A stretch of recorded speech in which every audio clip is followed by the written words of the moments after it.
میں اپنی عزت خراب نہیں کرنا چاہتا اللہ کے دین کے لیے، یہ اللہ کے دین کے لیے عزت کو خراب ہونا سمجھتا ہے۔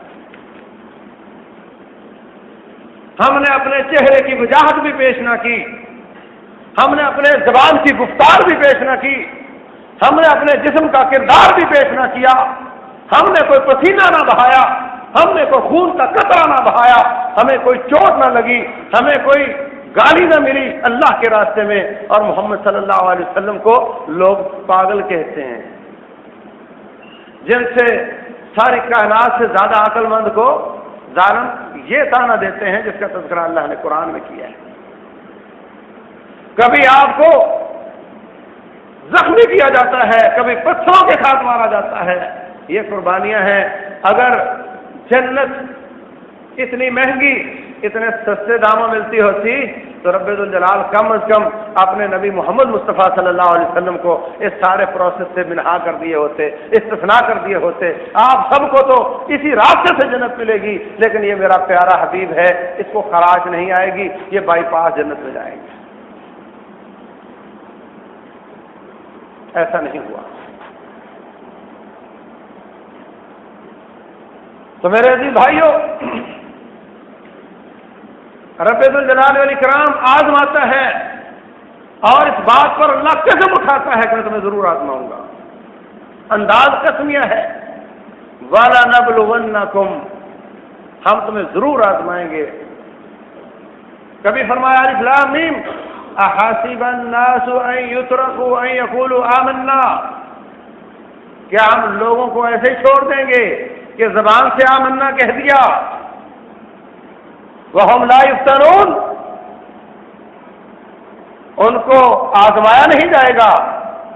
ایسا نہیں ہے۔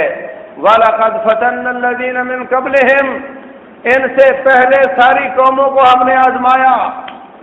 وَلَيَعْلَمَنَّ اللَّهُ الَّذِينَ صَدَقُوا، اللہ سچوں کو دیکھنا چاہتا ہے، اللہ جاننا چاہتا ہے کہ تم میں سچا کون ہے۔ اللہ تو علام الغیوب ہے، علیم بذات الصدور ہے، تو کیسے جاننا چاہتا ہے؟ تو پہلے ہی جانتا ہے۔ اللہ تبارک و تعالیٰ اپنے علم سے فیصلے کرتا ہوتا تو پھر دنیا کو پیدا کرنے کی ضرورت کیا تھی؟ پیدا کر دیا ہوتا پکڑ کے، آگ والوں کو آگ میں، جنت والوں کو جنت میں ڈال دیا ہوتا۔ نہیں، اس کی فطرت ہے، اس کی فطرت کا تقاضا ہے، اس کے نظام کا تقاضا ہے کہ اللہ اپنے علم پر فیصلے نہیں کرتا، اللہ ہمارے کردار پر فیصلے کرتا ہے۔ کیا اللہ کو معلوم نہیں کہ ہم میں سے کون کون آگ میں جائے گا؟ تو پھر یہ سارا امتحان پروسیس کیوں ہے؟ خود ہی اللہ اپنے علم پر ڈال دیتا جس کو ڈالنا تھا۔ اللہ ہمارے کردار پر فیصلے کرتا ہے، اپنے علم کے مطابق نہیں کرتا۔ تو یہاں بھی وَلَيَعْلَمَنَّ اللَّهُ الَّذِينَ صَدَقُوا، اللہ تم میں سچوں کو دیکھنا چاہتا ہے، اور یہ سچا اس کو اللہ جاننا چاہتا ہے سچا کون ہے۔ اللہ اپنے علم کے ساتھ نہیں، ہمارے کردار کے ساتھ جاننا چاہتا ہے سچا کون ہے۔ غور کرو، آپ کے ایک دن میں 12 گھنٹے کام کرتے ہیں، کچھ گھر کے کام ہوتے ہیں، کچھ کاروباری کام ہوتے ہیں، ان میں سے کتنے وہ کام ہیں جن کو ہم اللہ کو دکھا سکیں کہ اللہ تیرے لیے بھی کچھ کیا ہے؟ تیرا دین، اس کی ذلت کی جا رہی تھی، اس کو ادھیڑا جا رہا تھا، اس کو جگیڑا جا رہا تھا، ہم نے اس کے لیے یہ کردار پیش کیا ہے، ہم نے اس کی دعوت کو پھیلانے کے لیے یہ کام کیا ہے، ہم نے اس کو ذلیل سے عزیز کرنے کے لیے یہ کام کیا ہے، ہم نے اسلام کے غلبے کے لیے یہ کام کیا ہے۔ کچھ ہے ہمارے پاس نشانی، علامت کہ جس کو ہم اللہ کے سامنے پیش کر سکیں؟ یا ہمارا پروگرام وہ جانوروں جیسا ہے کہ اٹھے، کمائی کی، بچوں کا پیٹ پالا، شادی کی، بچے پیدا اللہ نے کیے؟ یہ کام تو جانور بھی کرتے ہیں، گدھا گھوڑا بھی یہی کام کرتا ہے، ان کے یہاں بھی اولاد ہوتی ہے، ان کے یہاں بھی وہ کمائی کی جاتی ہے، ان کی کمائی کے عوض ان کو کھانا ملتا ہے، یہ کام تو سب کرتے ہیں۔ لیکن ہم انسان ہیں، اللہ نے ہمیں اللہ اپنا دین دیا ہے، اس کو آج چیلنجز ہیں، ہم نے اس میں اپنا کیا کردار ادا کیا ہے؟ ہم جوان ہو گئے، جوانیاں ڈھلنے لگ گئی، موت ہر وقت جھانک رہی ہے، ہم نے اپنا کردار کیا پیش کیا ہے؟ اللہ اکبر۔ رسول اللہ صلی اللہ علیہ وسلم فرماتے ہیں جو آدمی جہاد کے زخم کے بغیر اللہ کو ملے گا وہ اس کے لیے باعث ملامت ہوگا۔ ہمارے پاس کوئی نشانی نہیں،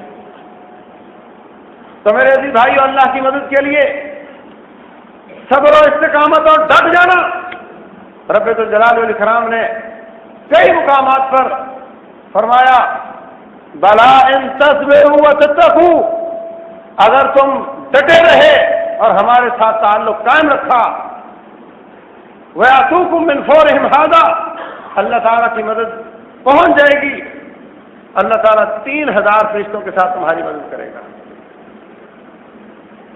یوسف علیہ السلام 80 سال کا پروسیس ہے، ادھر سے کنویں میں ڈالا، وہاں سے نکلے، جیل میں گئے، وہاں سے نکلے، بادشاہ بن گئے، 80 سال کا پروسیس ہے۔ اس کے بعد فرماتے ہیں ہاں اِنَّهُ مَن يَتَّقِ وَيَصْبِرْ، جو اللہ سے تعلق قائم رکھے، اس سے ڈرتا رہے اور صبر و استقامت کا ساتھ دے، فَإِنَّ اللَّهَ لَا يُضِيعُ أَجْرَ الْمُحْسِنِينَ، اللہ تعالیٰ ایسے نیک لوگوں کے اجر کو ضائع نہیں کیا کرتا۔ صبر اور تقوی ایک ساتھ اللہ نے بیان کیا۔ تیسرے مقام پر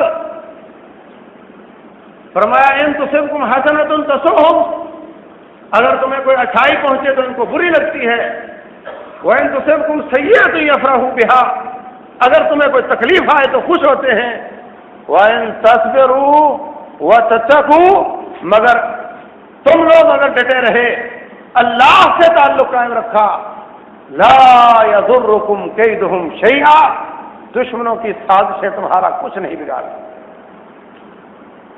اگر ڈٹے رہے، میدان سجاتے رہے، استقامت کے پہاڑ بنے رہے، تو پھر ان کی کوئی سازش بھی تمہارا نقصان نہیں کرے گی، اور وہ سارے سازشوں کے جال مکڑی کے جالے ثابت ہوں گے۔ ہوئے یا نہیں؟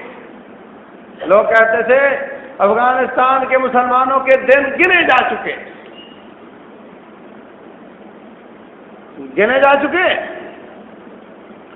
آج دنیا کے سب سے بڑے بدمعاش تھوک کر چاٹ رہے ہیں، کل ان کو UN سے دہشت گرد قرار دلوانے کے لیے تیز تھے، آج ان کے نام اس لسٹ سے نکلوانے کے لیے پیش ہے۔ کس نے کہا ان کو؟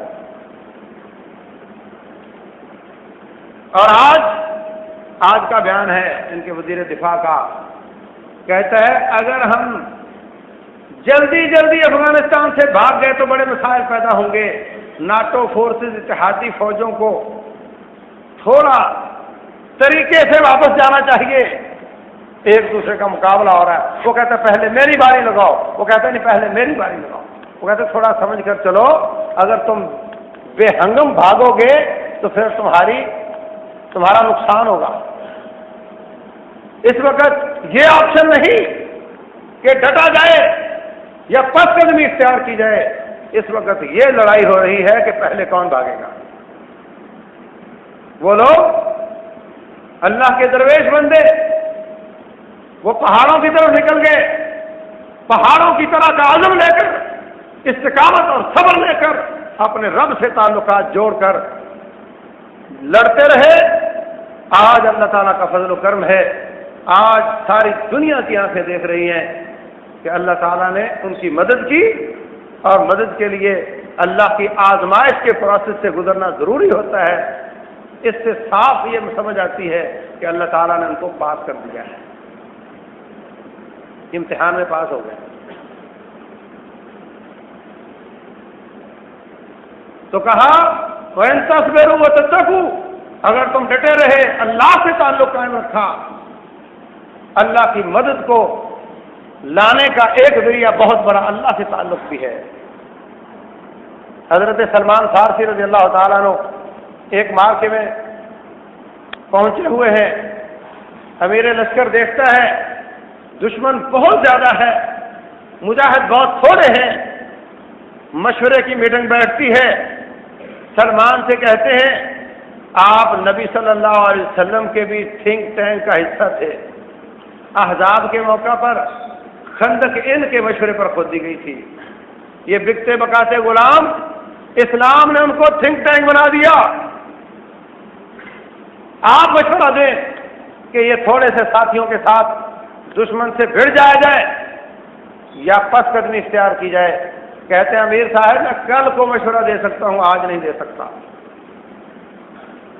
رات کو خیموں کا چکر لگایا،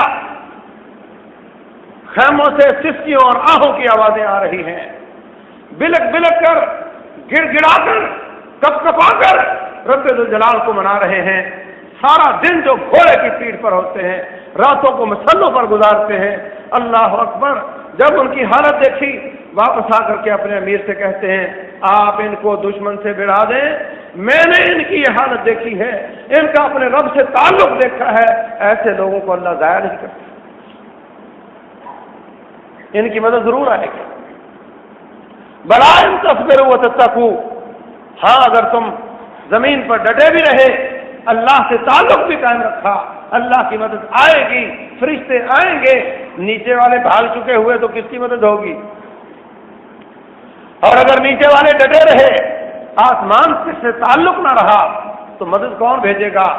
بھیجنے والے سے تعلق بھی ضروری ہے اور ریسیو کرنے والوں کا وہاں کھڑے ہونا بھی ضروری ہے۔ صبر اور استقامت دکھاؤ گے تو اللہ تعالیٰ ایسی مدد کرے گا، لا یضرکم کیدہم شیئا، ان کے ساری اسٹریٹجیاں فیل ہو جائیں گی، ساری کی ساری فیزیبلٹیاں ظاہر ہو جائیں گی، اور وہ اپنا ارب خرب ہار روپیہ ضائع کرنے کے بعد اپنے زخم چاٹتے ہوئے آئیں گے C-130 میں اور جائیں گے تابوتوں میں۔ اور آج ہماری آنکھیں یہ سب کچھ دیکھ رہی ہیں، کثرت تعداد کے ساتھ نہیں، عدت و عداد کے ساتھ نہیں، ٹیکنالوجی کے انبار کے ساتھ نہیں، ڈالروں کے کنٹینروں کے ساتھ نہیں۔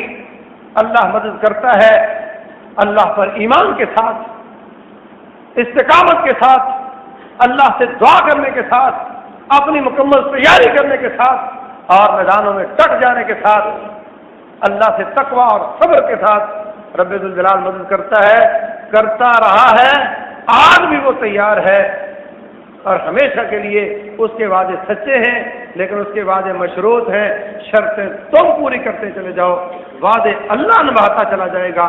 اللہ تبارک و تعالی جو میں نے عرض کیا عمل کی توفیق دے۔ وما